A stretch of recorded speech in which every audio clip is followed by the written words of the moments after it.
Subscribe பண்ணிடுங்க, bell ஐக்கானை click பண்ணிடுங்க, லைக் கொடுத்துருங்க. உங்கள் பசங்க எல்லாருமே விரும்புகிற மாதிரி அவங்க லைஃப்பை லைக் பண்ணுற மாதிரி நாங்கள் மாற்றி காட்டுறோம்.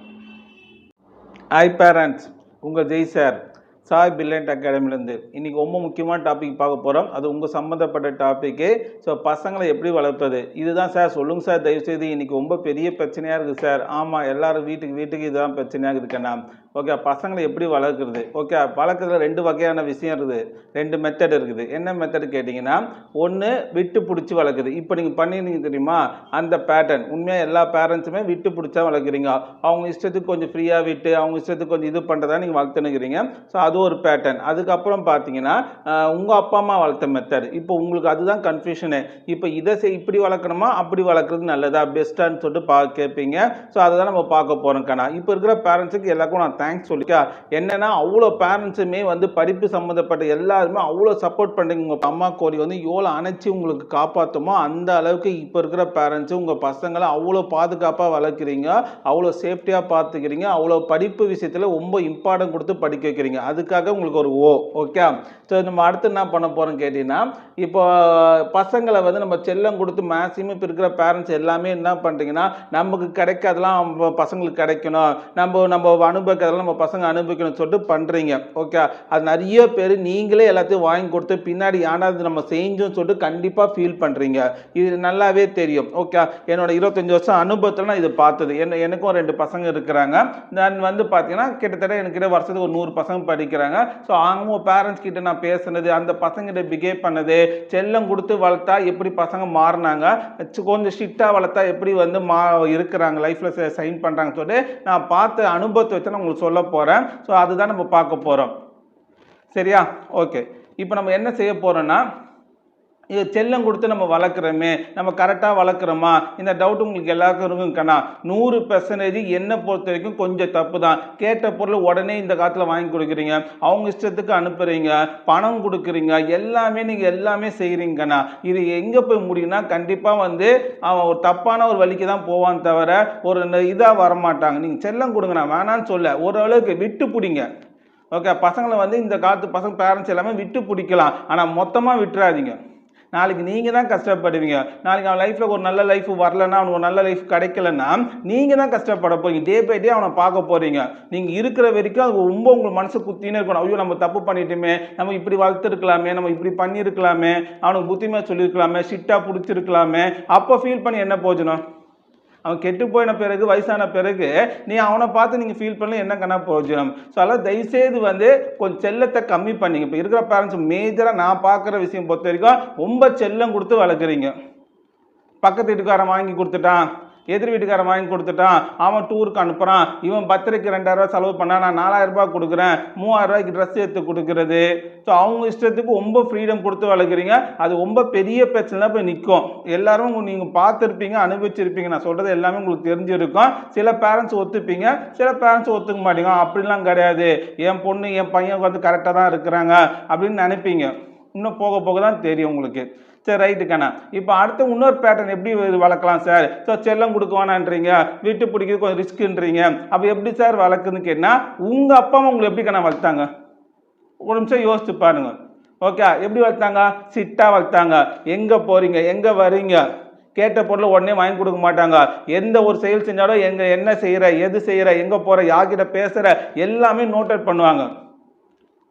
ஓகே, நீங்களே பார்த்துருப்பீங்க. ஒரு பொருள் கேட்டால் கூட உடனே வாங்கி கொடுக்க மாட்டாங்க. காசு கேட்டால் கூட, காசு இருந்தால் கூட சப்போஸ் காசுக்கு வாங்கி கொடுக்க மாட்டாங்க, அந்த பொருளை வாங்கி கொடுக்க மாட்டாங்க. ஒரு வாரம் கழிச்சோ 10 நாள் கழிச்சோ வாங்கி கொடுப்பாங்க. அப்போ தான் அந்த பொருளோட அருமையை உங்களுக்கு தெரியும். ரெண்டாவது, அந்த பொருளோட காசு எடுத்து வாங்கி தரசமா சொல்லி வாங்கி கொடுப்பாரு. டே, இந்த 50 ரூபா ஆகட்டும், 100 ரூபா ஆகட்டும், நான் இந்த காசுக்கு நான் இவ்வளோ கஷ்டப்பட்டேன்டா, இவ்வளோ கஷ்டப்பட்டு காசை சம்பாதிச்சுட்டு வந்துக்கிறேன், இது நல்லபடியாக இந்த பொருளை யூஸ் பண்ண நம்ம அந்த பொருளை பத்திரமா பாதுகாத்து வச்சுருந்தோம். ஆனால் இன்றைக்கி இருக்கிற பசங்களுக்கே ஒரு ஜாமரி பாக்ஸே கேளுங்களேன், அப்போல்லாம் கேட்டோன்னே வாங்கி தர மாட்டாங்க. ஆனால் இப்போ என்ன பண்ணுறாங்க பசங்க, அவங்களே காசை பேத்துமே வாங்குறாங்க. அது கூகுள் பே, ஃபோனை கொடுத்து அனுப்புறீங்க. பின்கோட்லேருந்து எல்லா பசங்களும் தெரியுது இன்னைக்கு. ஸோ அந்த அளவுக்கு ஃப்ரீடம் கொடுத்து வளர்க்குறீங்க. அது சில டைமில் மிஸ்யூஸ் பண்ணுறதுக்கு வாய்ப்பு இருக்குண்ணா. இப்போ சிட்டாக வளர்த்தாலும் உங்கள் வாழ்க்கை கெட்டு போச்சா? ஒரு நிமிஷம் யோசிங்க. உங்கள் அப்பா அம்மா வளர்த்த மெத்தடு சிட்டாக வளர்த்தாங்க. இது என்ன உங்கள் வாழ்க்கை கெட்டு எல்லாம் நல்லா தான் இருக்கிறீங்களா? அவங்க அப்பா அம்மா பார்த்து வச்ச பொண்ணு கல்யாணம் பண்ணிட்டு எல்லாமே நல்ல ஒரு வெல் செட்டிலாக பண்ணி ஒரு லைஃப் நல்லபடியாக தான் உங்களுக்கு போயின்னு இருக்குது. அது எதனா குறை இருந்தால் பரவாயில்ல, நம்ம இந்த பேட்டர்ன் வேணாம், அந்த பேட்டர்ன் மாறலாம், பசங்க ஃப்ரீடம் கொடுக்கலாம் அப்படின்னு நினைக்கலாம். பசங்க வளர்க்குற வரைக்கும் ஜஸ்ட்டு ஒரு +2 படிக்க வைக்கணும் உங்கள் கண்ட்ரோலில் வைங்கண்ணா, வேறு ஒன்றுமே இல்லை. ஒரு +2 வரைக்கும்னா தம்பி உட்காருனா உட்காரணும், நிற்கினா நிற்கணும். இன்றைக்கி அப்படியே இருக்கிறாங்க பசங்க. உங்கள் மேலே இருக்கிற பயமும் போயிடுச்சு, டீச்சர் மேலே இருக்கிற பயமும் போயிடுச்சு, சாமி மேலே இருக்கிற பயமும் போயிடுச்சு. மாதா பிதா குரு தெய்வம்னாங்க 4 பேர் மேலே அவங்களுக்கு பயமே கிடையாது, நம்பிக்கையும் கிடையாது, பயமும் கிடையாது. அப்படி போய் நிற்கிறாங்க பசங்க இந்த காலகட்டத்தில். தயவுசெய்து மாற்றுங்க. ஓகே, அப்போ மெயினாக நீங்கள் செல்லம் கொடுத்து வளர்க்குறது என்ன நடக்குதுக்கு என்ன நான் டீச்சராக சொல்கிறேன். பசங்க படிப்பு விட்டு நவுந்து போகிறாங்க. நம்ம படித்தாவும் படிக்கலாம், படிக்காமல் போகலாம், நமக்கு அப்பா அம்மா இருக்கிறாங்க, எல்லாத்துக்கும் சப்போர்ட் பண்ணுவாங்க, கடைசி காலம் வரைக்கும் நம்மளை காப்பாற்றுங்க, அப்படி ஒரு மைண்ட் செட்டில் இருக்கிறாங்க பசங்க. ஆல்மோஸ்ட் பசங்க இருக்கிறாங்க. நான் பேசுகிறத வச்சு தான் சொல்கிறது. அதாவது தயவுசெய்து உங்கள் பசங்க லைஃப்பை நீங்களே கெடுக்கிறீங்க செல்லத்தை கொடுத்து. அதாவது செல்லம் மட்டும் கொடுக்காதீங்க. புரியுதா உங்களுக்கு? இது மட்டும் நீங்கள் மாற்றிங்கன்னா போதும், வேறு ஒன்றுமே கிடையாது. ஸோ உங்கள் அப்பா அம்மா எப்படி ஸ்ட்ரிக்டாக வளர்த்தாங்களோ, உங்கள் அப்பா அம்மா பேச்சு நீங்கள் எப்படி கேட்டு வளர்ந்தீங்களோ எல்லாமே உங்கள் மைண்டில் இருக்கும், ஸ்டோரேஜ் இருக்கும், தப்பு கிடையாது. உங்கள்கிட்ட 1000 கோடி கூட இருக்கட்டும், காட்டாதீங்க பசங்கிட்ட. கஷ்டத்தை சொல்லி வளங்க, உங்கள் குடும்ப பெருமையை எல்லாத்தையும் சொல்லி வளங்க. அவன் நல்லபடியாக இருப்பான், உங்கள் மானத்தை காப்பாற்றுவான். அப்புறம் நாளைக்கு ஏதோ ஒன்று நடந்த பிறகு ஐயோ அப்பா அம்மான்னு சொல்லிட்டு இது பண்ணுறீங்க, கஷ்டப்படுறீங்க. புரியுதா உங்களுக்கு? நீங்கள் இப்பயே நீங்கள் கேட்க தான் வாங்கி கொடுத்தா அவன் மைண்ட் என்ன ஆகிடுது அவனுக்கு? நம்ம எதை கேட்டாலும் நம்ம எது செஞ்சாலும் அப்பா அம்மா ஒத்துப்பாங்க, அக்செப்ட் பண்ணிப்பாங்கன்னா அவனுக்கு கொஞ்சம் வயசான பிறகு ஒரு 18 வயசு மேலே அவன் தப்பான ஒரு முடிவு எடுக்கிறாங்க எல்லாருமே.